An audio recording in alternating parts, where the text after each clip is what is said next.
প্রত্যেকদিন বাড়িতে থাকতে থাকতে আর ভাল লাগে না, মনে হয় যেন কোথা থেকে একটা ঘুরে আসি। আমার বাড়িতে বেথুয়াতে, ওখানে যেমন আমার ঘোরার জায়গার অভাব নেই, দুর্গাপুরে এসে তার থেকে একদমই উল্টো, এখানে আমার যাওয়ার কোথাও জায়গা নেই। তো একমাত্র আছে দাদার বাড়ি, তো যেখানে আমি প্রায় ঘুরতে আসি। তো আজকে বিকালে এসেছিলাম, এসে দেখছি এখানে প্রচুর ফুল গাছ, যেগুলো দেখে মন তো একদম ভালো হয়ে গেছিলো। আসলে ফুল দেখলে সবারই মনে একটা আনন্দ আসে। তারপর দেখো খেলাম একটু কফি, তারপর খেলাম মালপোয়া। আর এই কফি মালপোয়া একসঙ্গে খেয়ে মাথার মধ্যে তো একটা টেনশন হচ্ছিল যে কি হবে পরে। তো কিছুই হয়নি, দেখলাম সবই হজম করে নিতে পেরেছি। তো আমি শুভ্র দুজনে খাওয়া দাওয়া করে তারপর বাড়ি ফিরছি, সন্ধে হয়ে গেছে আসার সময়।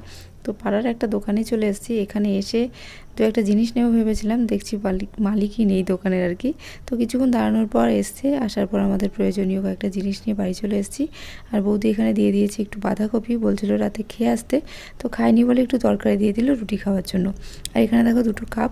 তো কাপগুলো কেমন হয়েছে অবশ্যই কমেন্ট করে জানিয়ে, আর ভালো লাগলে একটা লাইক করে পাশে থেকো, ভালো থেকো।